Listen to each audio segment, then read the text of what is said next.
The check landed between them with a sound so soft it almost felt polite. 6 figures, clean edges, no note written on the memo line. Marcus Hale didn't sit down. He stood at the wide glass window of his penthouse office, hands folded behind his back, staring out at a city that had never told him no. "This solves everything," he said without turning around. "The procedure, the relocation. Enough for you to start over somewhere quiet." Ileana Moore looked at the check. Then she looked at her reflection in the glass table beneath it, warped slightly as if the surface itself refused to see her clearly. "I didn't come here for money," she said. Marcus exhaled, already impatient. "You came because you're scared?" "That wasn't wrong, but it wasn't the truth either." "I came because I thought you'd want to know," Ileana said. "I thought you deserved the chance to choose differently." He turned then. His face was calm, professional, the same expression he used in interviews when asked about layoffs or mergers. "I have chosen," he said. "And this situation doesn't fit into that choice." Her hand drifted to her stomach, still flat, still silent. "There's a heartbeat," she said quietly.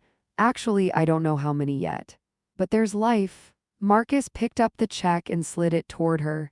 "Take this," he said, "before this becomes something neither of us can control." "Something, not someone." Ileana stood up slowly. Her legs trembled, but her voice didn't. "I'm not doing this for you," she said. "Whatever happens next is mine to carry." For just a second, something flickered across Marcus's face. Regret, or maybe inconvenience. Then it was gone. "You have 2 days," he said. "After that, my lawyer will reach out with formal terms." Ileana didn't respond. She walked out of the office without touching the check. The elevator doors closed behind her with a soft chime. 40 floors below, the rain was already falling. Ileana didn't remember how long she walked. Only that the city kept moving around her as if nothing had cracked open. The rain soaked through her coat within minutes. Her hair clung to her face. Mascara ran in thin, dark lines she didn't bother wiping away. Every promise Marcus had ever whispered replayed itself differently now. The nights he talked about escape, about building something real, about being tired of pretending. Borrowed language. By the time she reached her apartment, her hands were numb. She packed one bag, clothes, documents. The pregnancy test wrapped in tissue at the bottom of her purse. She left her keys on the counter, sent one short email resigning from the gallery. Professional, polite, final. She didn't leave a note for Marcus. Some endings didn't deserve explanations. The bus ride took 8 hours. Ileana watched the city give way to fields, then coastline. She turned her phone off halfway there and dropped it into a trash bin at a rest stop. No last message, no dramatic goodbye, just absence. Her Aunt Miriam's house smelled like lavender and old books. Miriam opened the door before Ileana could knock, as if some instinct had warned her. "You look like you ran out of the ocean," Miriam said, pulling her inside. Ileana collapsed into her arms. No words came, just shaking. Miriam didn't push. She made tea, wrapped a blanket around her shoulders. Sat beside her until the worst of it passed. 3 days later, Ileana lay on an exam table, staring at the ceiling while the technician moved the probe across her stomach. The technician paused. "Oh," she said softly. Ileana's heart dropped. "Is something wrong?" "No," the woman said quickly. "Nothing wrong at all." She turned the screen. 3 shapes, 3 flickering pulses. Triplets. Ileana laughed and cried at the same time, one hand flying to her mouth. 3 lives. That night she sat on the porch, the ocean breathing steadily in the dark. "We'll figure this out," she whispered. "All of us." She didn't know how. But she meant it. The pregnancy was brutal. Nausea lasted for months. Sleep came in fragments. Her body felt stretched thin in ways she didn't recognize. Miriam worked double shifts and came home exhausted but steady, never complaining, never leaving Ileana to face the fear alone. Ileana learned quickly that strength wasn't dramatic. It was repetitive. Doctor appointments, online design classes taken late at night, budget spreadsheets that never quite balanced. The babies came early in a blur of alarms and shouted instructions. 3 cries filled the room. Lena came first, loud, furious, alive. Noah followed, quiet but steady. Caleb came last, small and fragile, wailing like he had something to say about this whole situation. Ileana held them all against her chest and understood something in her bones. This was it. This was her life now. The first year nearly broke her. She slept in 2-hour shifts, learned how to feed one baby while rocking another with her foot, learned the difference between hunger cries and fear cries. Money was tight, always. Work came slowly. Logos, flyers, small contracts passed between local businesses. By the time the children turned 3, the house was chaotic and alive. Lena was fierce, always stepping between her brothers and the world. Noah drew constantly, lost in his own quiet focus. Caleb needed reassurance like oxygen. Ileana rarely thought about Marcus. When she did, it wasn't anger anymore. It was absence. The design conference invitation almost went unanswered. But Ileana went. The city felt smaller now. She was leaving a restaurant when she heard his voice. Marcus Hale stood on the sidewalk, laughing with men in expensive suits. Their eyes met, his smile vanished. Ileana didn't slow down, didn't acknowledge him. She walked past. Marcus stood frozen, the sound of the city rushing around him. For the first time in his life, money had nothing to say. Marcus couldn't sleep after that. The image followed him, Ileana, steady and distant, disappearing into the crowd. 2 weeks later, he found himself standing at a playground. He hadn't planned to be there. Then he saw them. 3 children. Lena's curls caught the sun. Noah drew shapes in the sand. Caleb chased pigeons, laughing. Time rearranged itself. Ileana turned and saw him. Her expression hardened instantly. "Don't," she said when he stepped forward. "I didn't know," he said, "about them." "You knew enough," she replied. Marcus tried to help after that. Too hard, money, schools, opportunities. Ileana shut every door. "Guilt doesn't buy access," she said. "Consistency does." That night, Marcus sat alone in his penthouse, staring at a photo taken from too far away. 3 children he had tried to erase. And for the first time, he understood something that terrified him. Regret wasn't the same as change, and change, if it came at all, would cost him everything. Regret is loud, change is quiet. Marcus Hale had never lacked confidence. He had walked into boardrooms full of men twice his age and bent them to his will. He had negotiated deals that shifted entire markets. He had learned early that hesitation was weakness, and certainty, even false certainty, was power. But standing across the street from the playground, watching 3 children who carried his face in unfamiliar ways, he felt something he didn't have language for. Small, not powerless, just small. He didn't approach them that day. He watched from a distance until Ileana gathered the children and left. Only then did he return to his car, his hands shaking on the steering wheel. That night, he didn't pour a drink. He sat in silence and stared at the ceiling, replaying the moment he had slid that check across the table. This solves everything. He wondered who he had been talking to. Marcus's first mistake was assuming remorse counted as progress. He sent an email. Short, polite, measured. "Ileana, I didn't know, I want to talk, I want to help." She didn't reply, so he sent another, then a longer one. Then a message offering financial support with no expectations. That one earned him a response. "Do not contact me again." The clarity stunned him. He had expected anger, accusation, demands, not dismissal. So he did what men like Marcus always did when doors closed quietly. He found another way in. Marcus moved to the coastal town under the pretense of stepping back. He rented a house 3 streets away from Ileana's. He told himself it was coincidence. Ileana saw him at the grocery store 3 days later. He smiled like this was normal. "Hey," he said, reaching for a box of cereal on a high shelf. "You dropped this?" She stared at him. "Don't," she said flatly. "I'm not threatening you," he replied quickly. "I'm just here." That was the problem. He was everywhere. At the beach, at the park, at the farmer's market, never touching. never crossing legal lines, just close enough to be felt. Ileana confronted him outside the playground one afternoon, her voice low. "You are stalking us." "I'm existing," he said. "In a public town." "Why?" she demanded. Marcus hesitated. "Because I want to be forgiven, because I want access, because guilt is loud." Instead, he said, "Because I made the worst mistake of my life." She laughed, short, humorless. "You don't get to show up now and call it growth." "I'm not asking for forgiveness," he said. "I'm asking for a chance." "A chance to do what?" she shot back. "Play father when it's convenient?" Something sharp flashed in his eyes. "That's not fair." She stepped back. "There it is," she said. "That's who you still are." Lena noticed him first. She was 4, sharp-eyed, already alert to shifts in her mother's body language. "Why does that man keep looking at us?" she asked one afternoon. Ileana crouched down. "He's nobody important." Lena frowned. "He looks sad." Noah didn't ask questions. "He just started drawing houses with an extra figure standing outside." Caleb waved at Marcus once. Ileana pulled him back instantly, her heart pounding.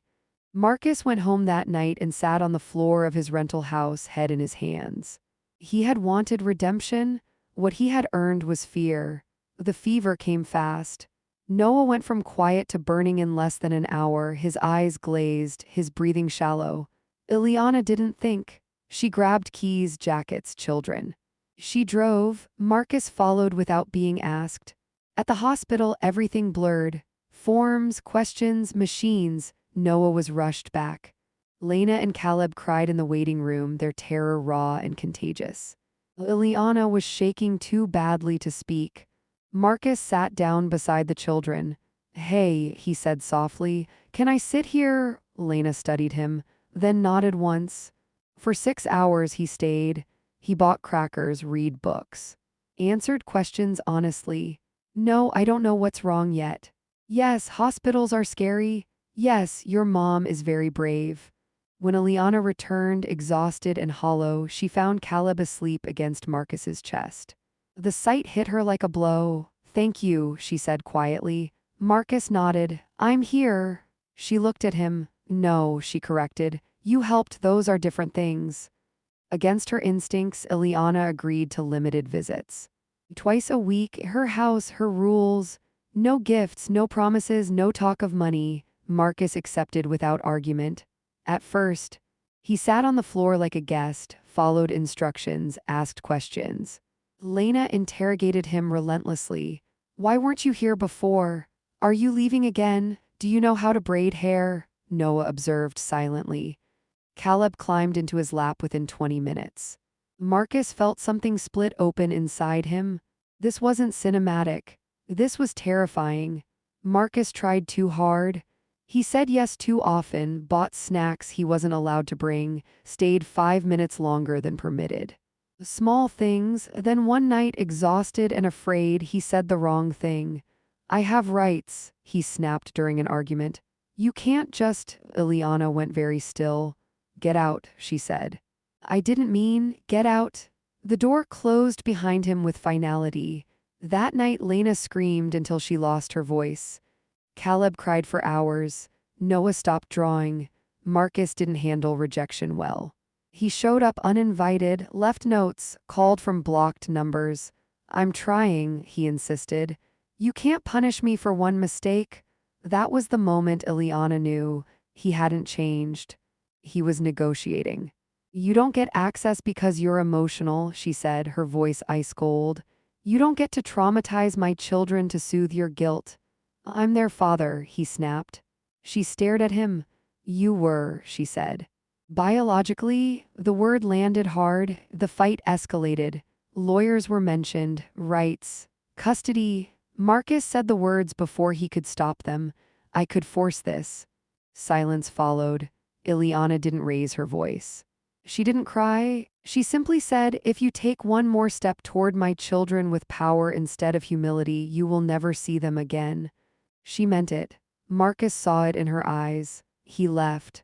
The fallout was immediate. The children changed. Lena became aggressive. Noah withdrew completely. Caleb clung to Eliana like he might disappear if she let go. Miriam didn't soften it. He hurt them, she said. And so did you, by letting him in without certainty. Eliana didn't argue. She knew. Marcus spiraled. He quit his job, filed for divorce, burned bridges, not as a sacrifice, as panic. And panic is not redemption. Marcus packed his house, sold what he could, donated the rest. He wrote letters to Eliana, to the children. He didn't send any of them. One letter said, I wanted forgiveness more than I wanted to be safe. Another said, I thought loving you meant being close. I was wrong. He left town before dawn. No goodbye, no announcement, just absence. Eliana watched his house sit empty. She didn't feel relief. She felt grief. Not for what was lost, but for what almost was. That night, she held her children close and made herself a promise. No more hope built on someone else's becoming. If love returned to their lives, it would come quietly.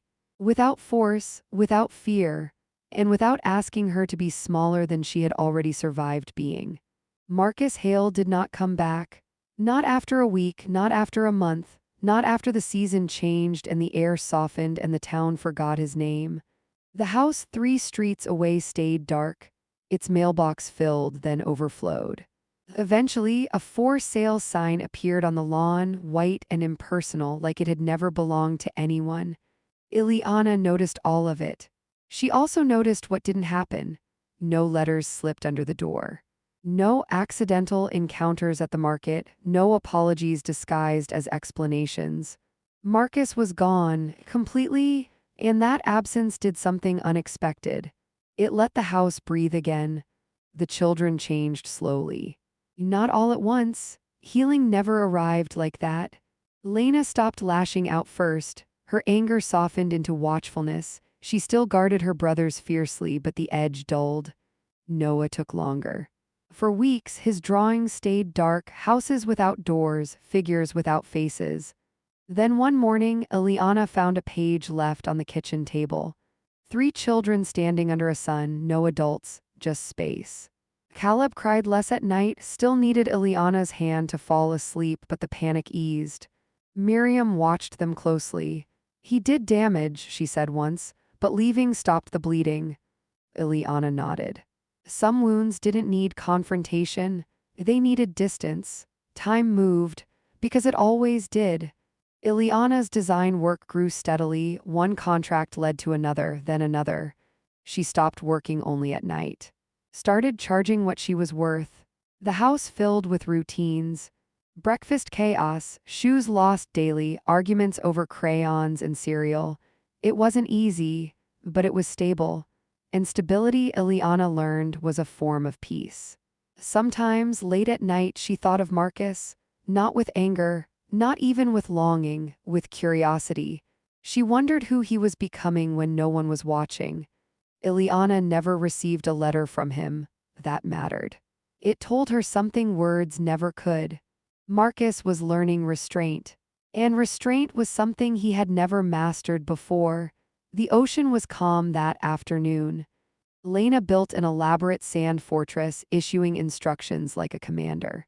Noah collected shells, arranging them by size and color. Caleb ran toward the water and back again, fearless. Eliana sat on a blanket, watching. This life, this loud, imperfect, ordinary life, was the one Marcus had once tried to erase. And yet here it was, whole. She didn't feel triumphant. She felt grateful. The envelope arrived on a Tuesday, no return address. Eliana noticed it immediately because it wasn't thick, no legal paperwork. No explanation packet, just one page. Her hands didn't shake when she opened it. The letter was short. Eliana, I'm writing this knowing you may never respond. I'm not asking for forgiveness. I'm not asking for access. I'm not asking for anything. I left because I realized my presence was still about me. I'm in therapy. I'm working a job no one would recognize. I'm learning how to listen without trying to fix. If staying away keeps your children safe, I will stay away. If one day they ask about me, you can tell them I tried to become someone worthy of them, even if I never got the chance to prove it. Marcus, that was all. No phone number, no address, no pressure. Ileana folded the letter carefully and placed it in a drawer. She didn't cry, she didn't smile, she breathed. Miriam read the letter later that night. She nodded slowly. That, she said, is what accountability looks like. Ileana didn't answer. She was thinking about something Marcus had written. If staying away keeps your children safe, I will stay away. That sentence didn't demand reward. It didn't position him as a hero. It didn't ask her to be merciful. It respected her authority. For the first time, Ileana did not forgive Marcus that night. Forgiveness, she had learned, was not a switch. It was not a gift you gave because someone suffered enough. It was not proof of moral superiority. Forgiveness was a process. And sometimes forgiveness looked like neutrality. No hatred, no reconciliation, just release. It was Lena who asked first. Mama, she said one evening, sitting cross-legged on the bed.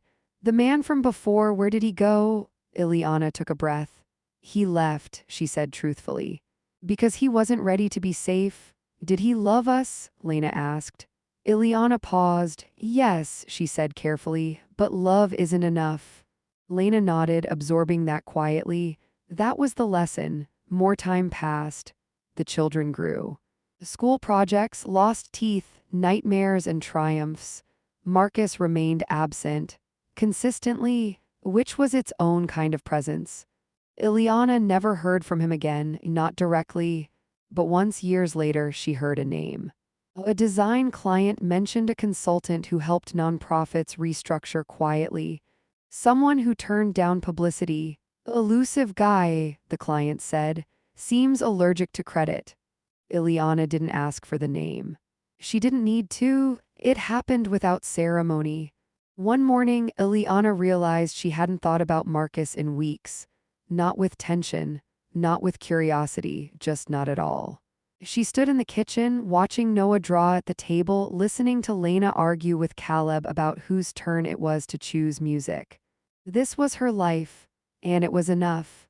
Hope didn't arrive with reunion. It didn't come with apologies spoken out loud. It didn't look like a family healed neatly into a single frame. Hope looked quieter than that. Hope looked like boundaries being respected even when no one enforced them. Hope looked like a man choosing restraint over redemption. Hope looked like a woman trusting herself again. Years later, Ileana stood by the water with her children. The tide rolled in steadily. Lena ran ahead. Noah crouched collecting stones. Caleb laughed as waves chased his feet. Ileana watched them and felt something settle inside her. Not closure, completion. Some stories didn't end with reunion. Some mistakes were not undone. But some people changed anyway. And some love, the truest kind, proved itself not by returning, but by knowing when not to. Ileana never told Marcus he was forgiven. She never needed to. He had stopped asking. And in that quiet distance between who they were and who they became, something rare existed. Peace.